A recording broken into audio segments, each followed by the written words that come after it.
I have this awkward question I want to ask you, because typically in Hispanic culture, they're Catholic, and then you're Serbian. So are you Orthodox? I am. Oh, okay. Yeah. Our patron saint is Saint Michael, which is the patron saint for police. That's pretty cool. Yeah. So that was kind of like one of the reasons why my dad really liked that tradition, and being Saint Michael, who it was. So he converted, and they ended up picking that patron saint's day and celebrate it every year.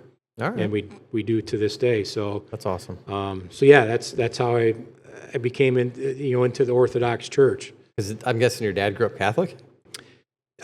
He did, yeah. Yeah, okay. Yeah. So you got to ask yourself, why do you want to do this? What keeps you motivated to stay proactive and get bad guys off the street? The facts is a big cannon against a little tiny gun of opinions, because we've all heard people give us their opinions. Let's talk about how easy it is to get narcotics in this country. Once they're in this country, anywhere within 2 days, the drugs will be in our cities. Because we know knowledge is power.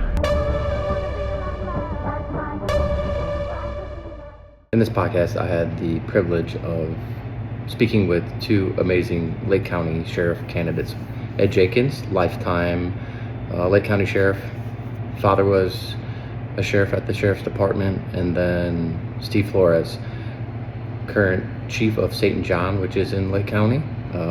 Both come highly regarded, highly respected officers and administrators.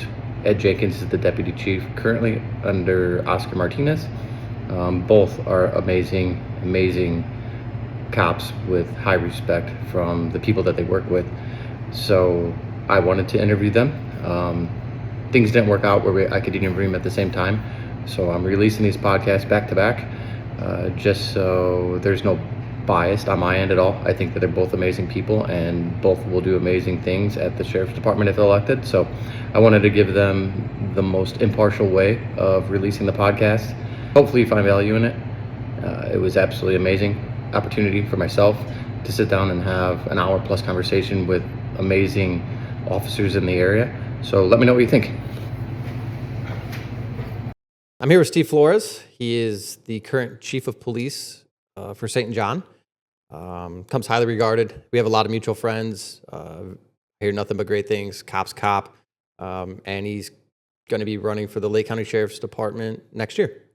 Kind of how we do this is I want to hear everything outside of police work, like where you grew up, what your motivations were, how you grew up, if you played sports in high school or college or anything along those lines, family dynamics, what your inspirations or motivations were to get into law enforcement. But it's your show, man. I'm going to sit back and let you tell me your story. Yeah, sure. Well, first of all, thanks for having me. I appreciate it. I was excited about it. Like I said, this was my first podcast. Been on the radio several times, but first podcast. So different experience. Appreciate it. But yeah, so I born and raised in East Chicago up until my 6th grade year. I got 2 brothers. I'm the middle, so get picked on both sides. So yeah, so I'm the middle. Grew up there till my 6th grade year. Like I said, we moved to St. John. But prior to that, my dad was a police officer in East Chicago for 30 years, a 2-time police chief there under 3 administrations. My uncle was also a sergeant in the detective bureau in the juvenile division. He did 31 years, and then I had a cousin there that did 27 years. So grew up in a law enforcement family, was around law enforcement my entire life. Obviously looked up to them, and I lived and breathed being a police officer since day one. That's all I ever wanted to do. Growing up in my neighborhood, I lived on the north side of East Chicago, right by East Chicago Central High School, on the 4200 block of home. Really, we lived just a few blocks away from the school. So it's a very tight-knit community, several different ethnic groups. I mean, you had whites, Hispanics, blacks, Polish, Serbian, which I'm half Serbian and half Puerto Rican, which they call me the Cerberican. So it was a mix of people there. A great place to grow up. I'm very fortunate that we grew up where we did. And we also lived very close to a fire station. So as kids, my little brother and my best friend Nick, growing up there, we were always, every time we see a police car, a fire truck, that all 3 of us got excited because that's all we knew, all we were ever around. Used to hang out at the fire station all the time when we were kids. So I kind of got interested in both at the same time. So when I was little, people would always tease me like, well, what do you want to be, a policeman or a fireman? And they're like, and I would tell them, but I'm going to do both. They're like, well, you can't do both. I'm like, yeah, you can. And I'm going to. So, and I'll get to that in a minute. I tell you that for a reason. So yeah, growing up there, I mean, we hung out at the fire station. We ate there. I mean, they took us on calls on the trucks. I mean, they'd have a group of guys sitting there eating, and they'd have a spot for us at the table, and we're That's awesome. 7, 8 years old. I mean, they treated us like our own. And then there was other times that obviously we knew a lot of the police officers. We'd be out in front of the house, playing ball or whatever. Or we lived right by a park. We'd be over there. And there was a couple of guys that were really, really close friends of my family, my dad and my mom, that were still, road sergeants. And, we considered them more like family than anything. I mean, that's how close we were with some of these guys. So if they'd be working, they'd be driving around, and, they'd pass the house or pass the park, see us out there, and, hey, you want to jump in for a little while and ride around? And I did. So they would take me around, and, I'd spend 2 or 3, 4 hours in a squad with them going on calls. And so that's where once the first time I did that, I was like, all right, I know for sure what I'm doing. How old were you around that time? Like I said, I was probably 7, 8 years old, okay. 9 years old. And they did. I mean, they treated us like, like their own. So, so then, my dad would always take us to the police station, and, they had a basketball gym there and a workout room, and he'd take my brothers and I sometimes in the evenings, go shoot around, play basketball. So obviously while we were there, we'd interact with all the officers are there. I'd always make him take me to the garage where all the squad cars are parked, so I can sit in them and play in them. And I'd beg him all the time to bring a squad car home, and every now and then he would, and it'd be parked out in front of the house. And I can remember, just playing in it and being out there with my brother and my friend Nick, and playing cops and robbers, and having the squad car there, and sitting on the couch and looking out at night at, out the front window and seeing it sitting there was just like, man, that's so cool. So again, that's all I ever wanted to be, was the police. I mean, from day one. That's so awesome. Once we moved to St. John, it was a hard transition for me growing up in East Chicago, going in there, because you're 10 years old, 11 years old, whatever I was at the time. Those are two different worlds, East Chicago and St. John. Why did Dad why was the move? For family reasons, for Okay. school. Okay. He felt that that moving to St. John gave us a little bit better opportunity in the schools. And to be honest, I hated it when I first moved out there. I couldn't stand it. I didn't want to be there. I wanted to be back in EC. Was it more of like a neighborhood, more like a close knit compared to St. John? Absolutely, Okay. yeah. In St. John, where we were at, it was more spread out. Yeah, exactly. That's what East Chicago, the houses are right on top of each other. Yep. And, I can drive through there now and remember, okay, this person lived there, that house was these people. I mean, go down the block for, 3-block radius. We knew That's crazy. 90% of the people. Yeah. So that's what we were used to, and every day almost, especially when it was nice out, that park was, 3 houses down from us. We lived there.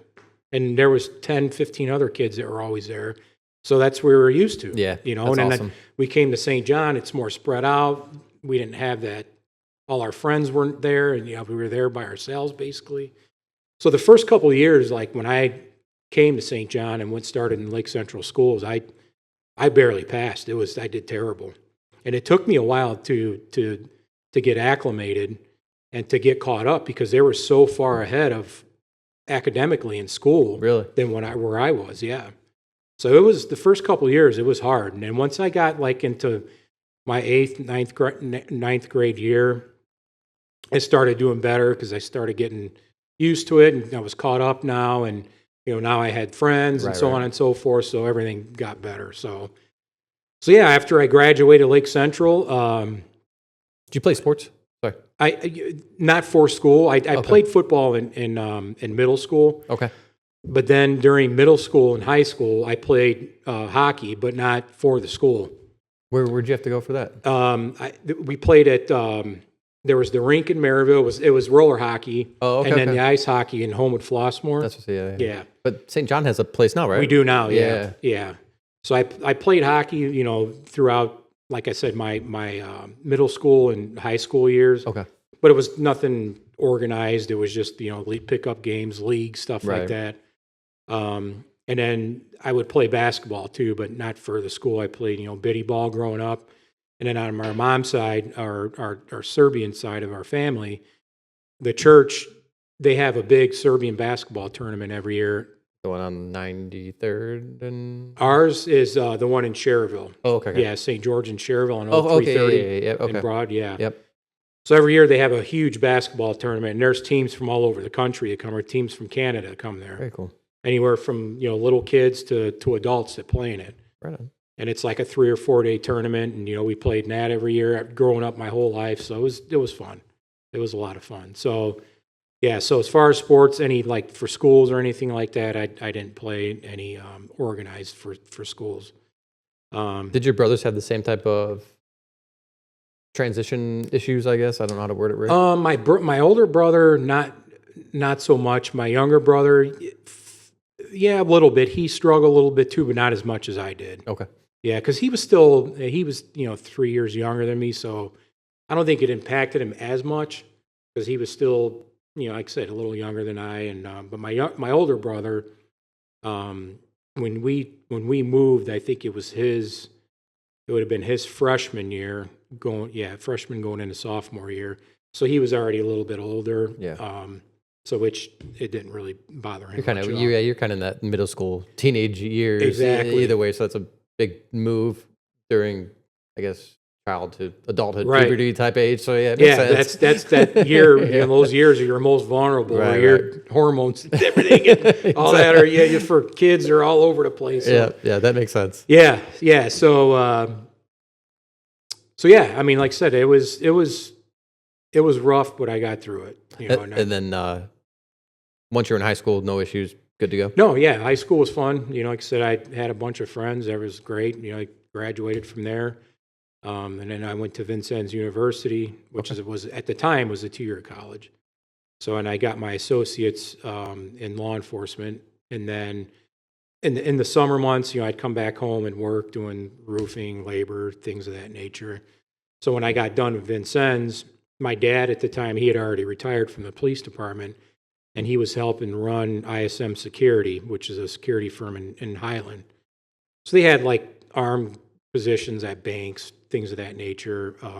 So I did that for a couple of years, and then I transitioned from that, and then I got hired by the Lake County Juvenile Center, and I worked juvenile probation for a couple of years. So was that, were you working in the jail, or were you do like a... No, we'd be just- out on the street, Okay, like okay. kids that are on probation. Yeah. We'd do house visits, make sure they're there. Okay. It was called intensive probation. They had ankle monitors on. So we'd do house visits. We'd, you know, visit them at school. You know, if they said, hey, they asked for a pass for the day. Hey, my grandmother's birthday's today. You know, her birthday's down the street. Is it okay if I go? They'd have to call and get permission. Yeah, that's fine. You know, and they give us a time frame. So we'd show up there to make sure they're there. Wow. And they're not, you know, somewhere Right. else. So, like I said, I did that probably about a year and a half. And then right around that time, I started as a volunteer fireman at the Lake Hills Fire Department in unincorporated Sherville. So that's where that all came in. So that was like in 2000. And then the following year, I got hired as a reserve in St. John. Okay. So I was doing both at the same time. Both for Police- free. Yeah, for free. Exactly. Exactly. Good point. Did Both for free. Did any of your siblings or that your friend Nick get into law enforcement at all? No. No, and Both that's- my brothers, no. My one brother, he's in like in the medical field, Okay. and then my older brother works for a plastic company where he's a general like manager for them and just like the business world. Right. Yeah. So out of all four, and then And then Nick, he didn't get into law enforcement, but he did get on the fire department in Lowell, nice. and he was the fire chief there for a little while. Oh, okay. Yeah. Well, I guess kind of Yeah. 50-50 then. Exactly. Okay. Right on. Exactly. Yeah. So 2001, you got So 2001, yeah, I started as a reserve in St. John. So I was doing both at the same time. And then as I was doing that, I also started in the process with the East Chicago Fire Department and the Sheriff's Department at the same time. It's kind of like one right after another. So I was in both of those processes at the same time. And probably maybe 6 months after I started the process with the fire department, I think I got the call. It was right around 6 months. I got the call from them. They offered me a job, so I took it. At the fire department originally? At the East Okay. Chicago Fire Department. So, but I mean, I liked it, but I knew right here that being a police officer is what I wanted most. How many years you go do there? So I was only there like 7 months. Oh wow, okay. And the sheriff's department called like, "Hey, we're hiring. You're up." I'm like, "See you later, fire department." So I went. So the sheriff's department put me through the academy. Okay. So Did 9/11 have any impact on you? yeah, it did. I remember, like everybody does. I remember exactly where I was at when it happened. I was actually working. I think I was still at the. Yeah, I was still at the juvie center, and I was a reserve at St. John at the time, and I just got hired there maybe a few months before.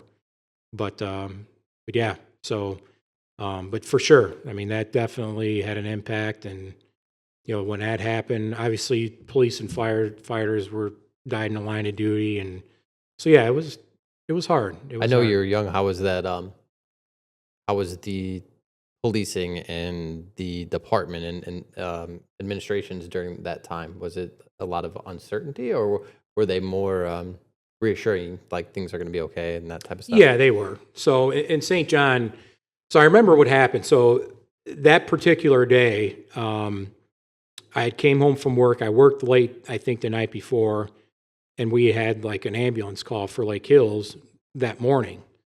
So I didn't even turn the TV on yet. I would just woke up maybe an hour before all that took place. So we get the call. I go to the call, and I see one of the county officers there that I know at this call. He shows up to assist us on the ambulance.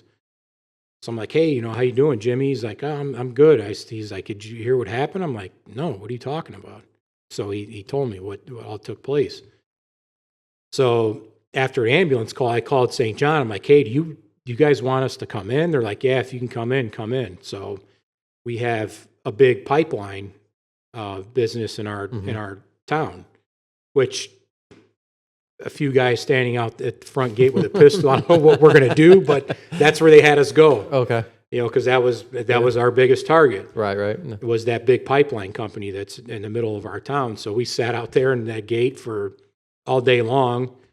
And one of the officers, I remember, brought a little portable TV, and we were watching everything, kind of unfold on there. So, Wow. But yeah, it was just more reassuring. I mean, obviously nobody knew what the heck was going on, what was next, if Chicago was going to get hit next exactly. or what. So it was a weird time. It definitely was. I was still in college, but anyone that was either in or right around getting into law enforcement, I always ask that question just because I can only imagine like the uncertainty as a cop. Like I don't know. I would just, there's nothing that anyone could say to reassure me that everything was going to be okay. Yeah. And then going to work knowing that we don't know what the hell's happening. Exactly. It'd be an uneasy feeling And like I said, there was at one point where we're sitting at this pipeline and Right. at the front gate, and I remember thinking to myself, like, what are we going to do? I mean, if somebody crashes a plane in this place, I mean, and we're standing out here with a pistol, I mean, be the first ones that call for help, I guess. I don't know. Yeah, exactly. So it was weird. Yeah, it definitely was. Yeah, it wasn't an easy time. How long did you do the volunteer stuff before you got hired full time? So, so I was a reserve. I mean, a reserve for about 2 years when I got hired full time by county. I stayed on the fire department, and I did that a total of almost 15 years. Wow. And I finished up the last 7 years. I was the assistant fire chief there. Nice. Yeah. So, and I enjoyed it. It was a lot of fun. I think one of the things that I liked the most is when I was the training captain in charge of training, just teaching the new people and all the things about firefighting and so on and so forth. So we did a lot of that training in-house there. Is that a 100% volunteer fire department? It was at the time. Okay. Yeah, it's kind of a combination now. Okay. Yeah. So, so yeah, it was fun. I had a good time doing that, but it was just time to hang that up and move on with, with other things that I had going on. So A long time to dedicate to freeness for someone. exactly. Yeah, that's it was a years. lot. Yeah, It was a lot. Yeah. But I enjoyed it. It was a lot of fun. I love serving the people and being out there and, fighting fires. It was a blast. I like doing it. But yeah, other than that, I mean, it was a lot of work, a lot of time, especially once I got to the point where I was the assistant chief. I mean, it was obviously the higher you go, the more responsibility you have, right? So the leadership in there when you're dealing with straight volunteers, that has to be a lot different than working as a leadership in a police department where people are getting paid. This is their job. How does that work? Because, I don't know. I know volunteers are very dedicated, but if someone makes a mistake and those types of things, like I would assume that your leadership philosophies and strategies would have to change. You know what? Surprisingly, we had a very good group. That's awesome. Yeah. Every now and then you would get some people would say this, this is not my full-time job. You're not going to tell me what to do or whatever. But it was few and far between. We really never had that issue. We were like a family. I mean, That's cool. if something went wrong, we talked about it, and here's what you did wrong, and here's why, and let's fix it. So, and I'd say 98% of the time they're like, okay, yeah, I get it. Obviously, nothing's ever perfect, Right.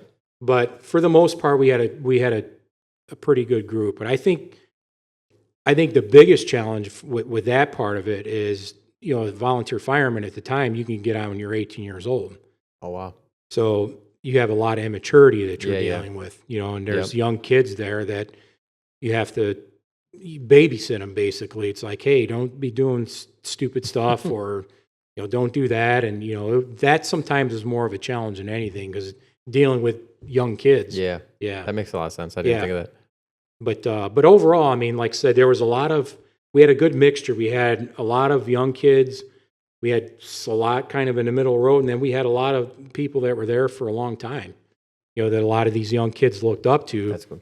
Because we had guys that on that department, they're 20, 30. There's a guy there he's got like 56 years on. He's Wow. still there today. That's Yeah. That's some dedication. Yeah, exactly. Yeah. So you get hired, what year? As 2003? At the Lake County? It was 2003. Okay. Yeah, And you, was the academy at IUN? it was. Okay. Yeah, it was. That's where it was at there. So yeah, we went to the academy there, and it was a blast. I loved the academy. We had so much fun. My classmates and people that I went through, it was fun. So How big was your academy class?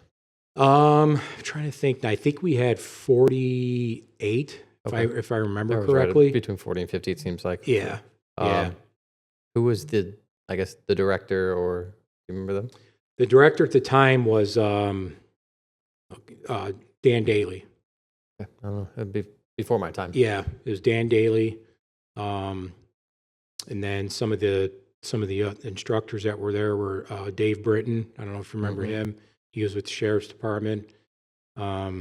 Jack Allendorf from Crown Point. Yep. He was one of them. Okay. And then there was another guy, Carlos. Oh God, I can't remember his last name, but he was from county too. He's one of the Oh, okay. ex-Marine. So I remember the first day in the academy. Oh God, I was like, "What the hell am I getting myself into?" No prior military either? No. So I don't either. And it was, the first few days, I guess they kind of mentally prepare you, but not completely. And it was, it's kind of like a culture shock. It was. Yeah. For someone that I went to college, and then all of a sudden,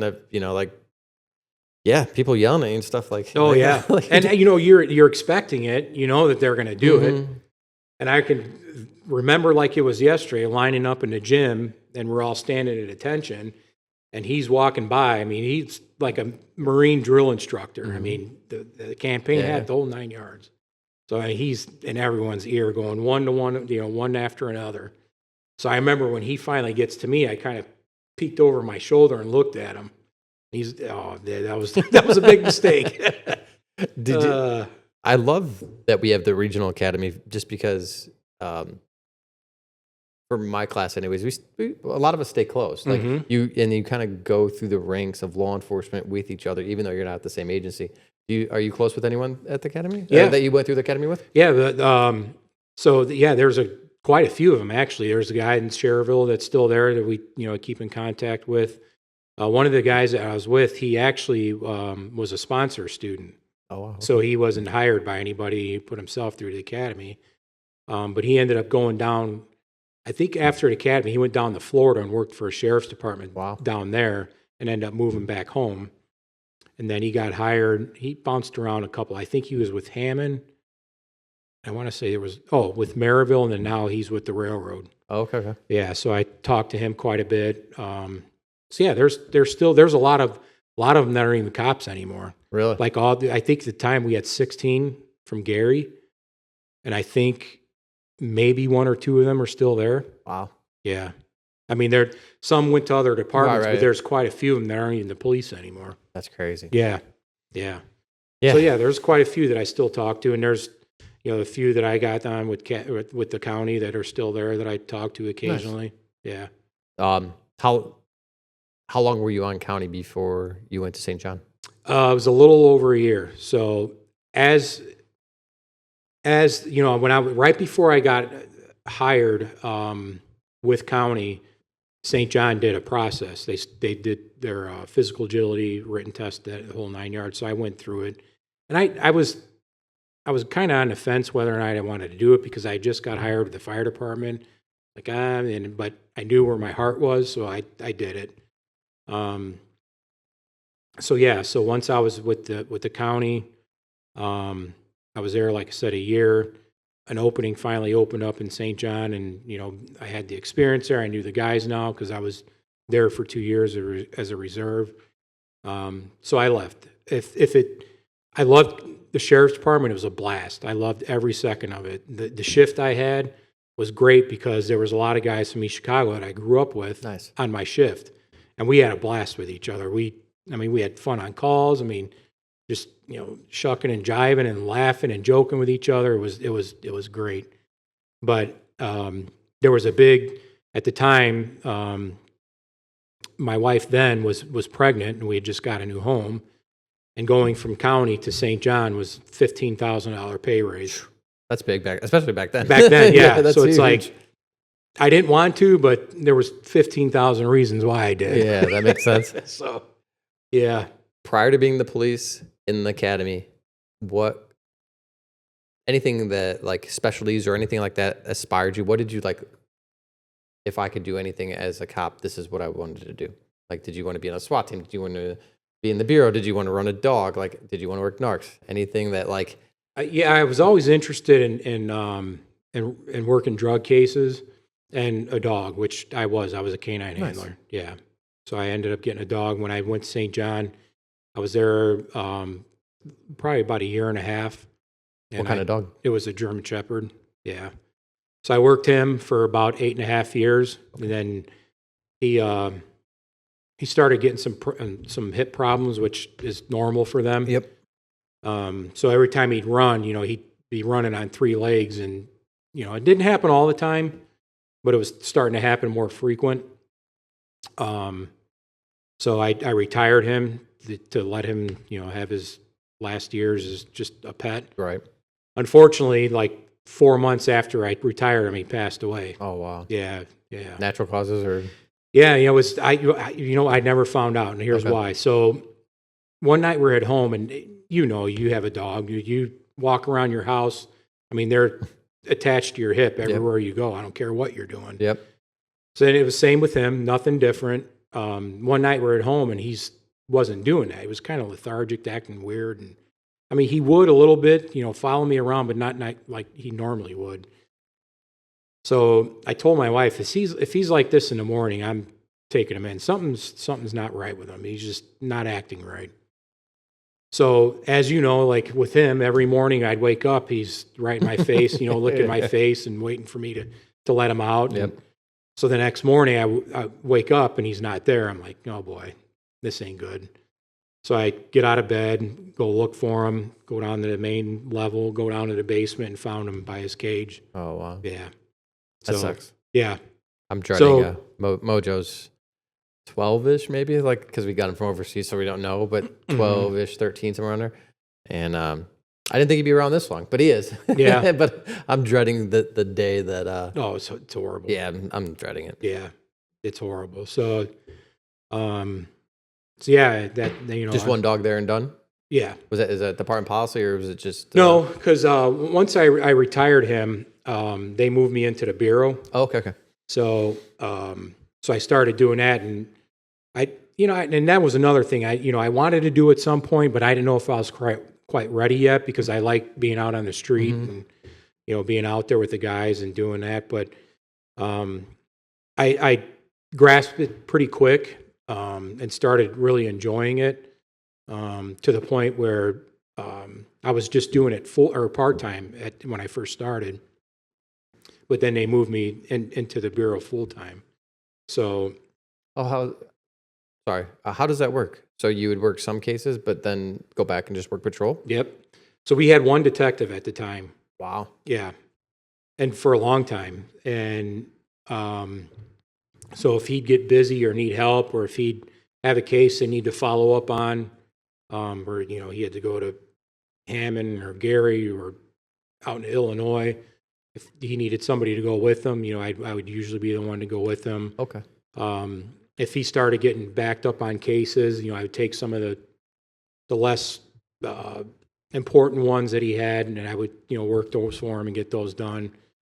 So if it kind of died off, then I just go back to working the road and doing my thing. So they would just, your patrol shift would then just become a bureau shift, Right. not overtime. Right. Okay. Right. I was like, man, you have to break up some overtime if that was the case. Yeah. Patrol and then like going to the bureau and working case. I'm like, Yeah, so they would just pull me off the That street makes while sense. I'm working Okay. and work with him for the day or 2 days or whatever Gotcha. they needed. Okay. And then once I was done with whatever he needed done, I'd go back to the street. Gotcha. Okay. Yeah. That makes sense. Yeah.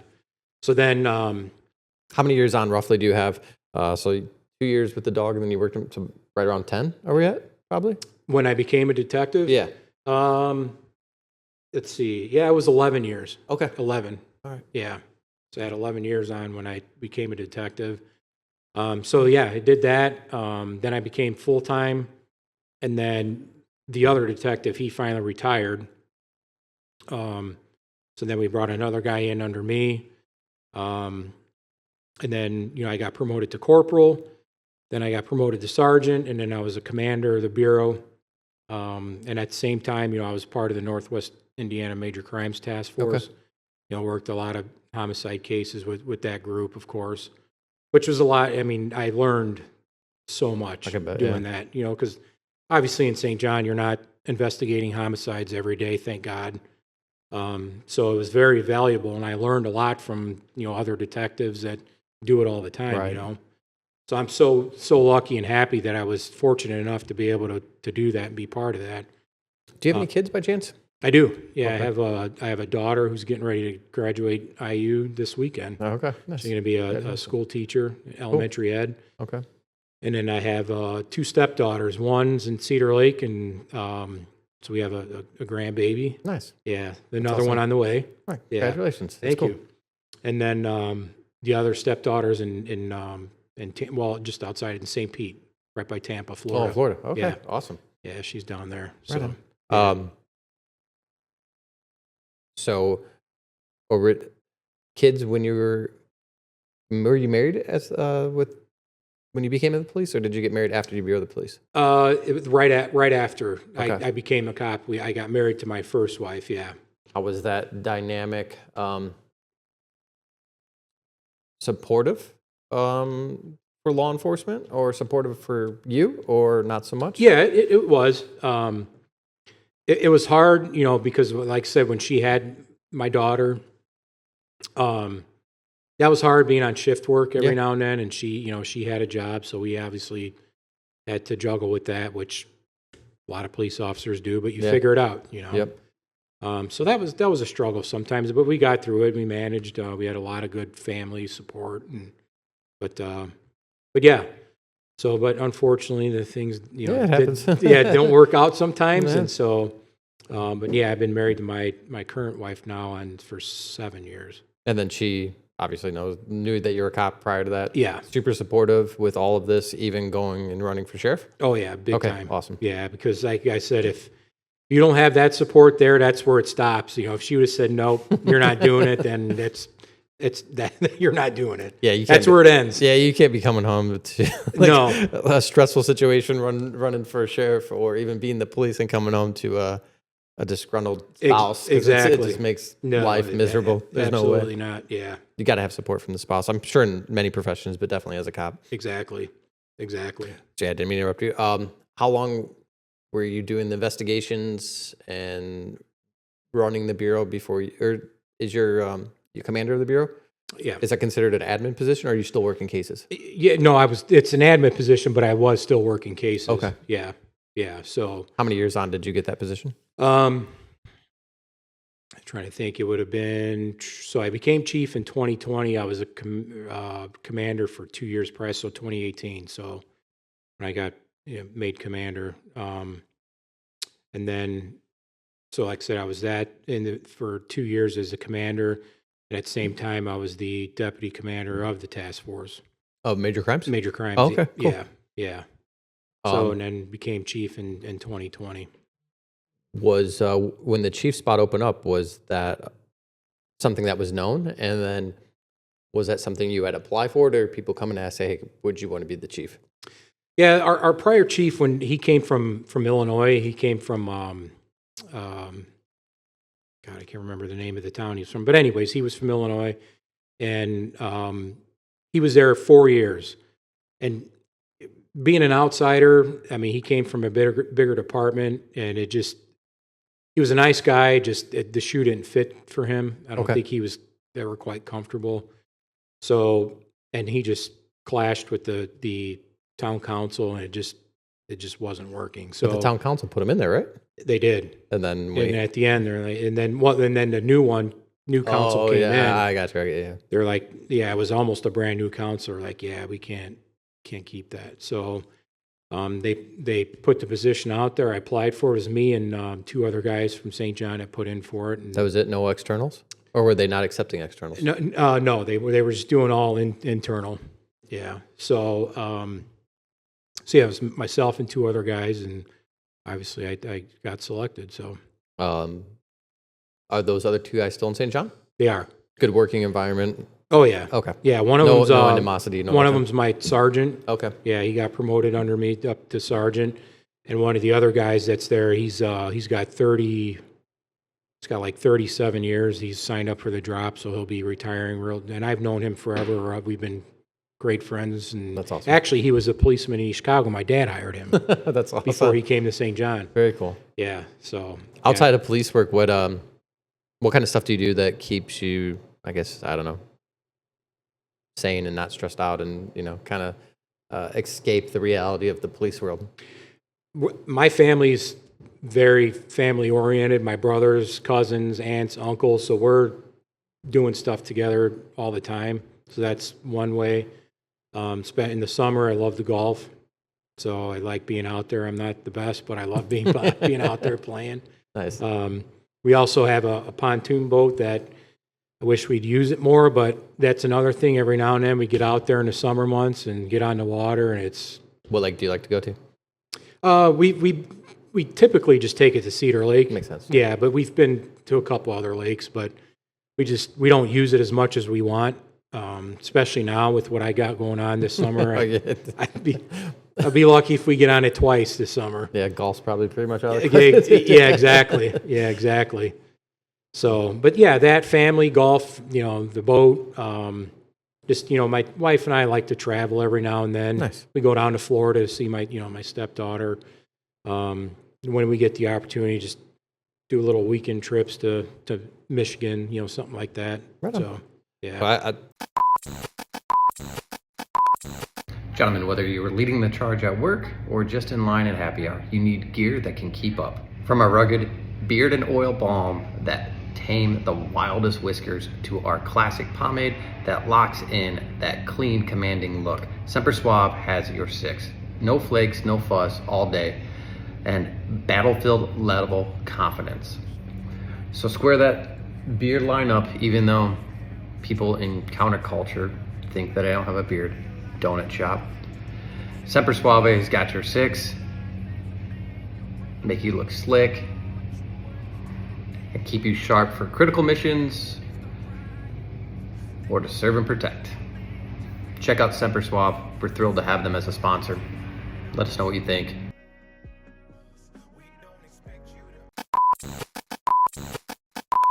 I have this awkward question I want to ask you, because typically in the Hispanic culture, they're Catholic, and then you're Serbian. So are you Orthodox? I am. Oh, okay. Yeah. So my dad. How does that conversation? So my dad. My mom's a twin as well. Okay. Okay. So my mom and my aunt grew up in East Chicago as well. They lived right down the street from my dad, and my uncle, who was on the police department. Obviously they all grew up together, and they Uncle on mom's side or dad's side? My dad's side. Okay. Yeah.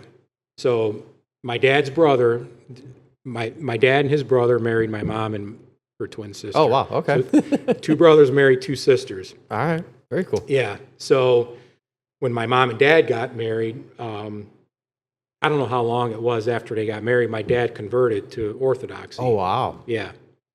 And the reason why is because I don't know if you ever heard, if you're familiar with the Serbian tradition. It's called Slava. I don't know if you ever heard of it. I know. I just know it's like So food and stuff. It's like a patron saint. Yeah, day, yeah. And each family has their own patron saint that they celebrate on, like a names day. Okay, I got you. So our patron saint is Saint Michael, which is the patron saint for police. That's pretty cool. Yeah.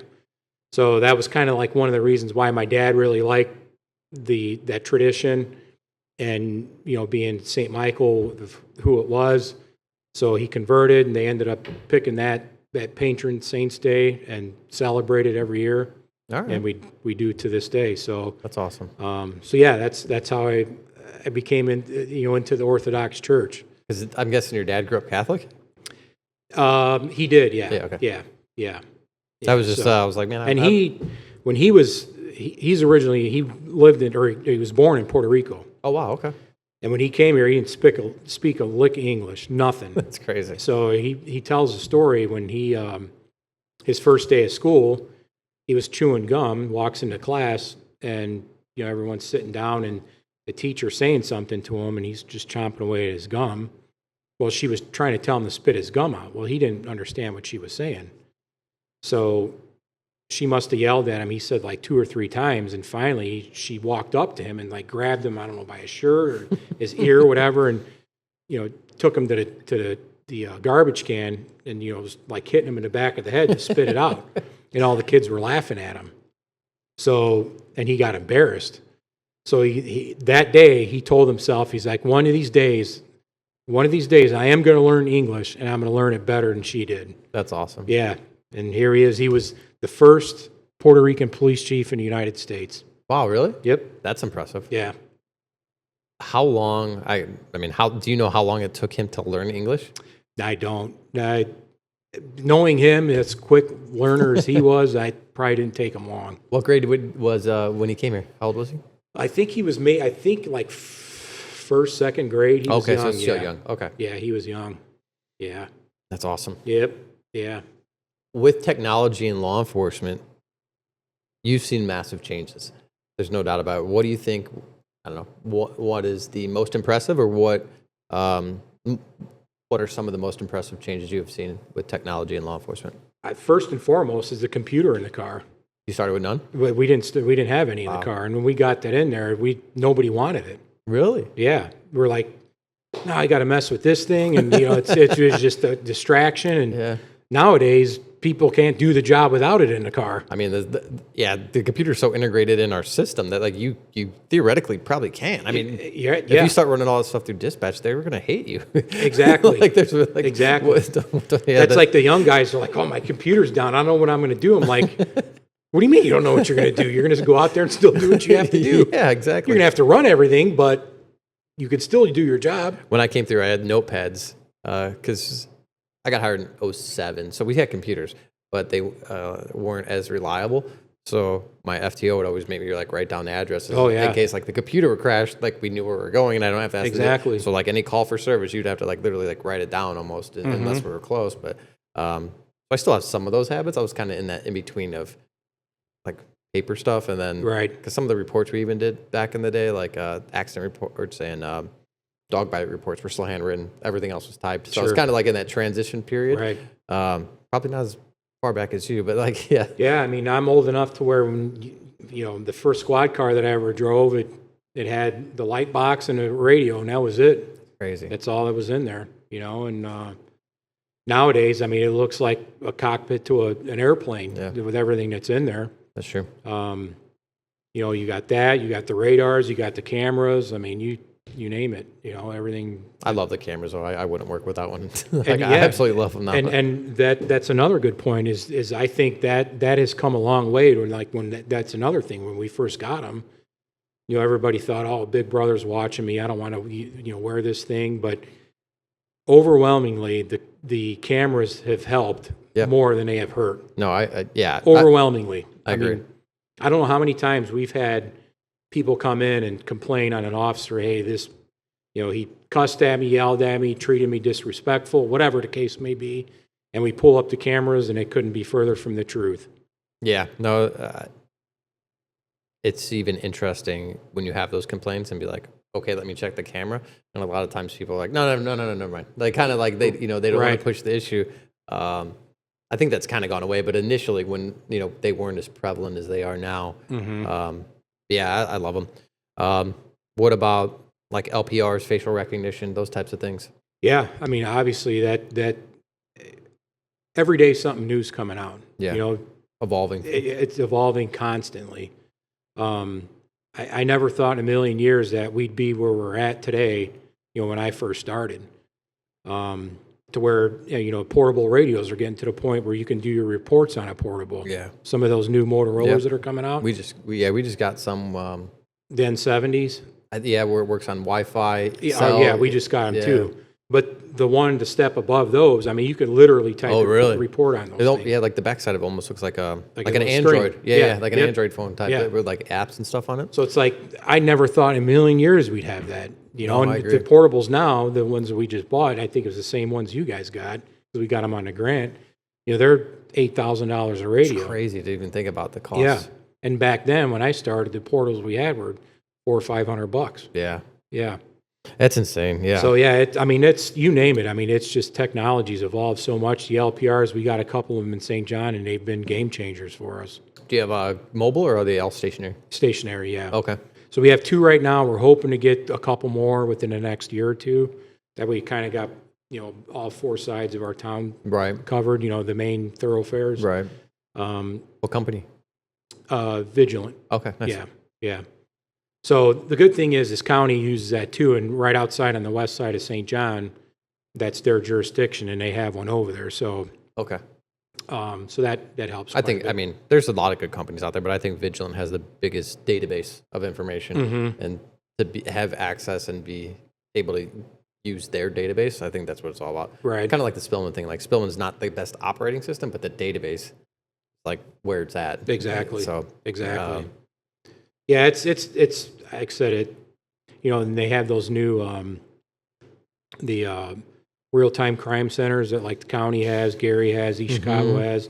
I don't know if you have had the opportunity to see any of those. It's impressive. Is it? Yeah. I get the bulletins or whatever they put out, which is amazing too. Just how fast information is now disseminated compared to back in the day, even when I started, like where that information would be a week old before we get it. Now it's like literally every day they're putting out new information about, you know, someone that committed a crime, and this is the car they're driving, and this is where they were last seen, and all that stuff. I think it's a game changer for law enforcement to have real-time crime centers for that reason right there, that putting out those bulletins and keeping everyone aware what's going around. Exactly. Communication's a lot more advanced, and now that we're all on like the same system, it's easy that we could talk even without having dispatch. Sure. You know what I'm saying? We don't have to have a mediator. We're like, hey, can you call Sherville and tell them this? Like, it's like now we could just do it ourselves. It's well, impressive. the Sherville Cedar Lake thing is still a little bit of a challenge because they have their own Southcom. Bad analogy, but yeah. Yeah. My bad. I forgot. I mean, we could still IM them Right, on right. Spillman, which, you couldn't do that back in the day. Yeah. But, yeah, they're still on Southcom. And it's hard for us because we're right in the middle of both of those.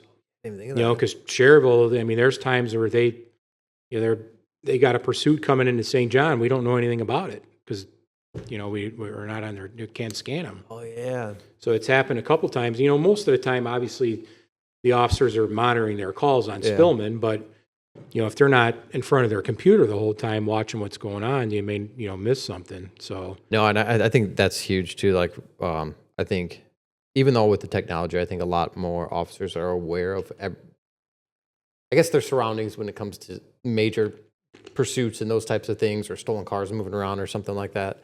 Maybe not so much aware of their surroundings because they're always in the computer, but the computer, like the technology aspect of it, the younger guys super embrace it, and they can pick that up super fast, even compared to like I don't know, guys that have been on 15 years or so. right, yeah. With the sheriff's department, if you're elected, when you are elected, is there anything that you would change involving technology? Is there any departments that you like? Have you seen any models of something you would want to change, or would you keep everything pretty much status quo? I think one of the things that I would like to try to work on, and my biggest thing is to kind of go back up a little bit, because it'll transition to what I'm getting ready to say. As the chief, I've had a great opportunity to work with all kinds of different agencies, local, state, federal, elected officials downstate, so on and so forth. With my position, I'm the District 1 Law Enforcement Council president, which is the 5 Northwest Indiana counties. I'm the vice president for the state's Chiefs Association, and then president of the Northwest Regional SWAT team and the South County Crash Reconstruction team of that board.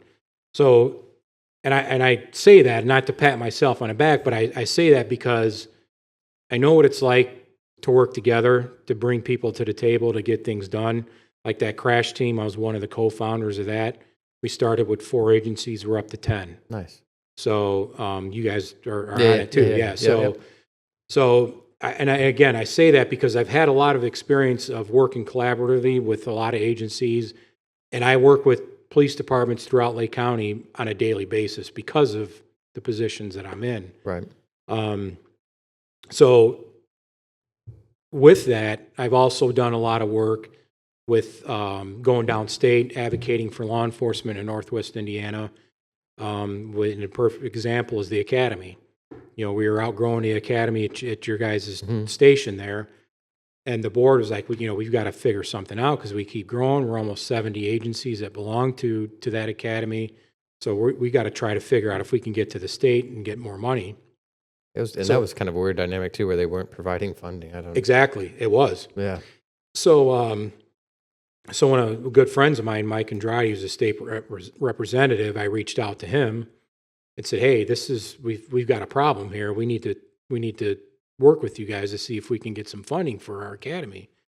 So I worked with him, and then we worked with other state legislators to get him there for a meeting, and they did a tour of the place, and they're like, "Yeah, you guys definitely need some help here and some funding." So long story short, I got a bunch of the chiefs together, myself and Mike did. We went downstate during session, went to the State House, advocated for our academy, and lo and behold, we got $5 million, which are new buildings being built now.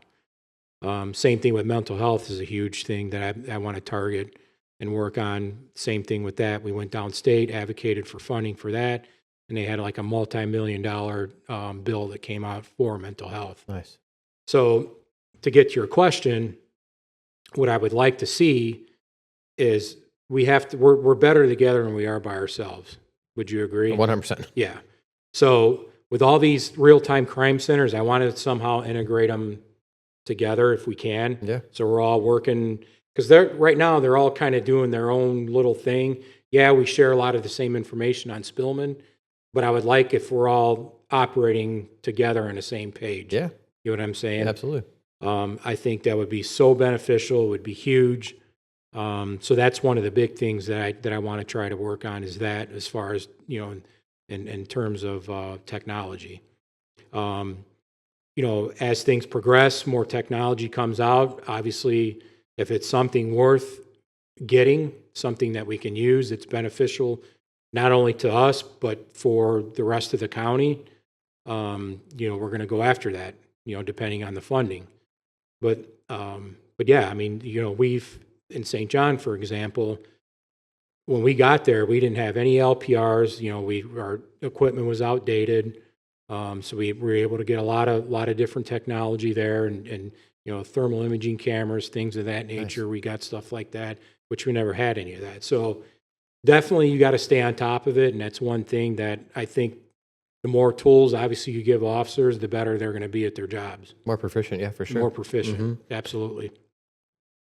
When you start to get to those levels, how have you been able to, and this is probably going to come off wrong, but a lot of administrators or people in those levels kind of have some egos, but I'm not meaning it in a negative way, but they just have a way of thinking that this is how I want things accomplished. How are you able to maneuver your personalities to accommodate and bring so many, administrators and politicians together to the table to bring like a like-minded approach? It's bigger than me. Okay. I'm no better than you are or anybody else. We're here to do a job. I don't care if I'm the chief or the newest person on the job. The ego's got to be checked aside. I understand sometimes you may not agree with things that are going on, but we're professionals. You get paid to work those things out and figure it out. Yeah. And you have to. I am not one of those, egotistical type people. I'm sure you heard, I don't lead from behind a desk. I go out on the street still, and those saturation patrols I do twice. I'm out there. I work with the officers all the time on the street. I think it's important for me as a chief, and if I become sheriff, to understand what's going on out the street, firsthand knowledge. Because I'm out there, I'm working with the officers, dealing with the people. So I think with that knowledge and that experience, and bringing that to the table with my personality, I'm easygoing. I would work with anybody, and I think, and that's why a lot of people have said, hey, with the work that you do, you're able to bring people together, you're able to get things done. I think that's why you need to consider running for sheriff. So I'm going to continue doing that. It's just my philosophy. That's what I believe in. It's not about me. It's about the officers and the people that you serve. Simple. You kind of segued into my next question. So have you ever had aspirations to be in politics? Aspirations to be in the sheriff? Or was this something more, like you just said, people approached you and said, would you consider this, or you should consider this? I have thought about it in the past. That would be something honorable to do. If I ever got the opportunity to where I moved up like I have, and got to the position where that I think I can do it. I'm obviously at that point now, and as the more people that talk to me about it, said my dad, he had thought about doing it years ago, but he ran into some health issues and he was kind of going back and forth. Long story short, he didn't do it. So yeah, I mean, now that I'm in the position that I am and built the relationships that I have had and experience that I've had and the work that I've done, just working with people, and the more people that talk to me about it, I think that I bring something to the table, obviously, to the people, and I think I can take the sheriff's department, not only just the sheriff's department, because law enforcement in Lake County has done some tremendous work. We've made some great strides. We've come a long way. There's been a lot of good police work being done in this county, but I want to take that and make it even better.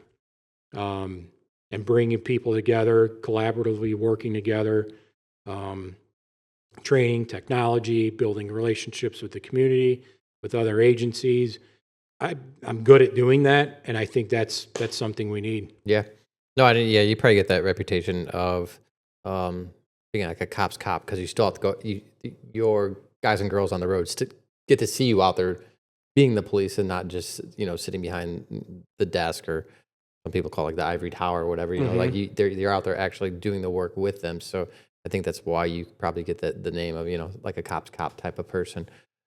And SWAT team too. I drive the SWAT truck on call outs, and Nice. so the SWAT, I'm out there with them guys. So I'm in foot pursuits, car pursuits. I mean, I don't run as fast as I used to, but I'm still out there. That's the point. I'm there. How's the St. John Council? Are they supportive of this decision, or are they kind of disappointed? I mean, they can be supportive and still disappointed at the same time, but are they, I guess, supporting this move for you? They are. They've all been very supportive of it.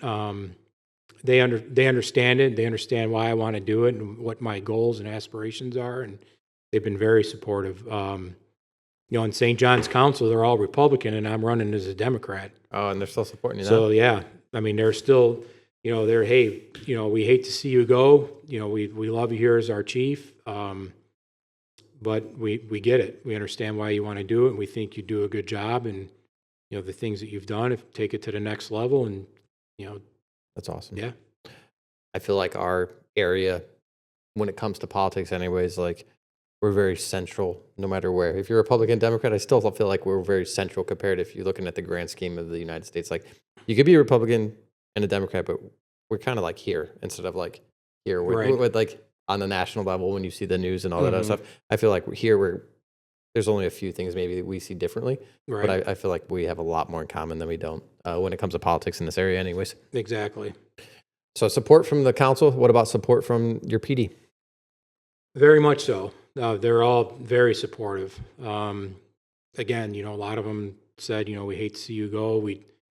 And again, I'm not trying to pat myself on the back, but prior to me becoming chief, I mean, you could ask some of the guys that that were there. The morale there was pretty bad. It was terrible. I didn't even have to hear from the guys there. I just knew working in the general area that being as nice. Like that. Yeah, the morale those 4 years was pretty rough. It was horrible. And you guys always got paid well, and to watch you guys leave your agency, even though you made more money than most, like exactly, you can kind of determine that morale is not good there. Right. So I'd like to think that I've changed that. I think the officers enjoy coming to work again. I tell them, hey, I want you guys to go out and be the police. That's why we did this. I want you to have fun coming to work. And I want them to treat their job and their coworkers like family, and I truly believe that. And it's like, I want them to sit and eat together. I don't care if the whole shift comes in, you spend a half hour, eat together, be a family. Yeah. And if, when it's time to work, it's time to work. There's plenty of time for us to kick back and, during your shift, if you're out there for a while and humping it and you want to come to the station and, you guys want to just come in, have a cup of coffee together, I'll be right there with you. Just kind of relax for a little bit. But, when it's time to work, do the job. It's that easy. Yeah. And they've embraced that. I mean, I don't have to babysit them. I'm not a micromanager. I've used that philosophy and it's helped out quite a bit. So, which, I think a lot of them, or most of them, or all of them, hopefully they like that idea and the way I've treated them. And, but yeah, they've been very supportive because they know, where our department was and to where it is today. Yeah. I think a lot of cops appreciate that change because if they know how bad it was and now they see how good it is, it's just, when you have poor morale, coming to work is miserable. When you have good morale, coming to work is fun. And most cops sign up because this is a fun job. We get to drive fast, we get to carry guns, like all these like cool things that you like as a kid you look up to. Oh yeah, and that's why we signed up to do this, right? Yeah, you want to protect the citizens and you want to put bad guys in jail. Like exactly. But so yeah, when morale's good, it makes the job fun and it rejuvenates everyone's like desire to go out there and do it. And you said something about micromanaging, and I think that's huge. I'm a huge proponent of that. Like, there's cops that want to go out there and be cops and be very active. In order to make a department work well, there's also guys that just need to take calls, and once you start hiring people, a lot of times they kind of find their place. And as long as they're the people that aren't wanting to be out there active still appreciate taking calls for service and those types of things. And it allows the other guys to be proactive and go, try to find bad guys. I think that makes it a great working environment. And if you start to micromanage where you say like, oh, you're being active, you're not taking these calls for service, but their district partner is like, no, I want to take these calls. Like, well, I don't like you not, stopping cars or these types of things. Right. And as long as like a give and take, and it's an understanding where I'll take all the calls, you can go work, or if they have a good working, like they rotate or whatever, and you're kind of hands off as long as the job gets done. I think that's the best approach and makes everyone happy. I agree 100%. However you want to get it done, get the job done. Yep. And I'm all for being proactive. I love it. I want them to be out there, and especially with the younger guys, they go out there and start stopping cars, making arrests. That motivates their shift partner. And 100%. And even the older guys, they're like, man, I want to get part. They jump in there too. Yep. Some of the guys that have been around for a long time. It's all about making it fun. And that's why we do it. I mean, that's why we signed up. And I agree. I think as long as the job gets done, and it's they're getting along with each other, and they're serving and protecting like they should. I mean, I'm not one to micromanage, but if something's not getting done, I don't have a problem, making it known that you step it up. Yeah, no, that makes sense. Yeah, but they know. I told them. I said, day one, I said, we're all adults here. The state of Indiana has given us the authority to take someone's life if we have to. Said, so that's a lot of authority given to each and every one of officers in here. Again, so I shouldn't have to babysit grown adults. We're professionals. We have a job to do. You know what that job is. Just go out and do it. I'm not expecting you to be out there in the 12-hour shift, to be out there 12 hours, 12 out of 12 hours, just one after another, after another, after another.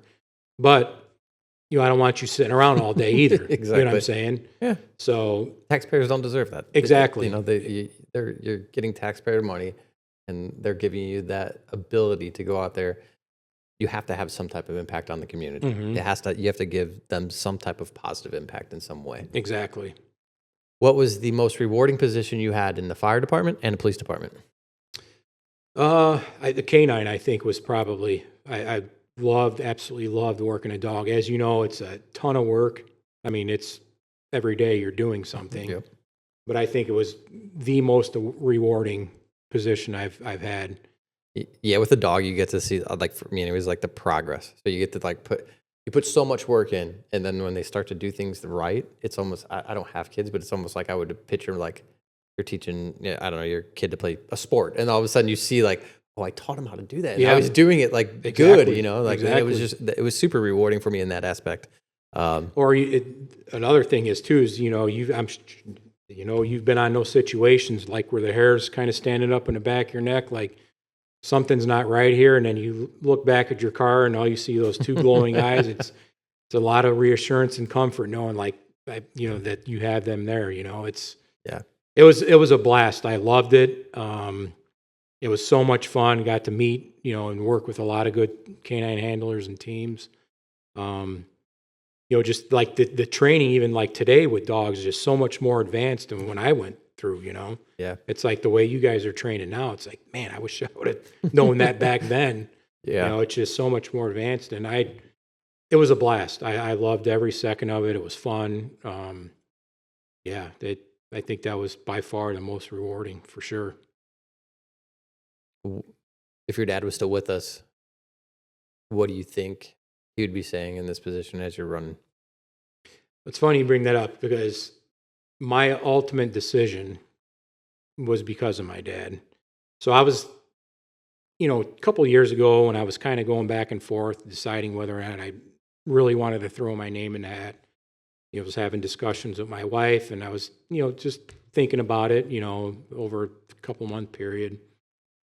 And I ended up having a dream one night, and my dad's obviously, he passed away in 2020, but I had a dream one night and he was in it. And we ended up having a discussion about me running for sheriff. Like, Dad, I don't know what I should do. You think it's a good idea, with the family, blah, blah, blah. And he said, basically, all the values and everything that I've taught you, not only the police side of it, but your family upbringing and your background, and what you've done as a police chief, you've got to do it. Law enforcement in Northwest Indiana needs that. Awesome. That was that. When I woke up that morning, I said, my mind's made up. Did you wake up hoping and anticipating it was real? Like, or was Yeah, it?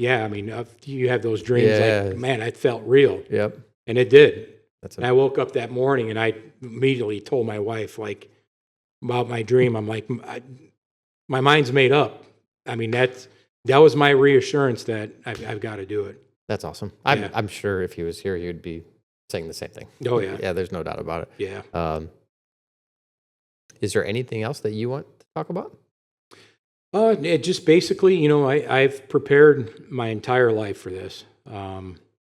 Since a little kid growing up, chasing police cars and fire trucks to, becoming a police officer and working my way up through patrol, canine, detective, all the things that I've done as the police chief and working with other agencies and, as the president, vice president of those organizations. I think what I've done and my knowledge and skills and relationships that I've built across the entire state. I work with chiefs from the entire state all the time too. We call each other and bounce ideas off each other. I think I have the most to offer. I mean, and the most experience of what I've done and what I can bring to the county, because I'm doing it every day right now. I'm like I said, I'm out on the street all the time. I pride myself in that. I'm not doing that to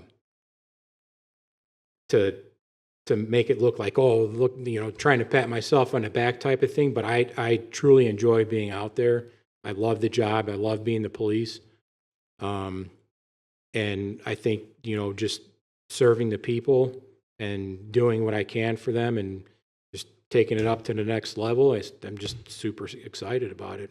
And from here until the election, it's going to be busy, and it's already been crazy busy, but I'm having fun with it. I'm enjoying it. Got a lot of great support and feedback so far, and, so we just got to keep that momentum up and keep going with it. Awesome. Yeah. We end each podcast with one question. We teach for a company called Justice Academy. So what's your definition of justice? I'm sure you've heard this a million times, but justice is, in my opinion, is getting what's deserved. And I'm sure you've heard this as well too, is, and it kind of goes along with doing the right thing when no one's looking. And the justice that people deserve, no matter which side of it. Things happen. Justice is something that's deserved and that you should strive for, in everyday life. Just making sure that things are the way they should be. Things are getting done the way they should be. Protecting and serving, and most rewarding thing is, in the homicide cases, one of the most impactful cases was the Jeff Westerfield, the Gary officer that was killed. Yeah, I helped work on that case, and that's justice. Being able to catch somebody that killed another officer in the line of duty, and being able to bring justice for families of other homicides. Seeing them once you get a conviction, that's justice, and it's very rewarding. I like it. I appreciate you joining me, and best of luck running for sheriff. Appreciate it. Thank you. Thanks for having me. Anytime. All right.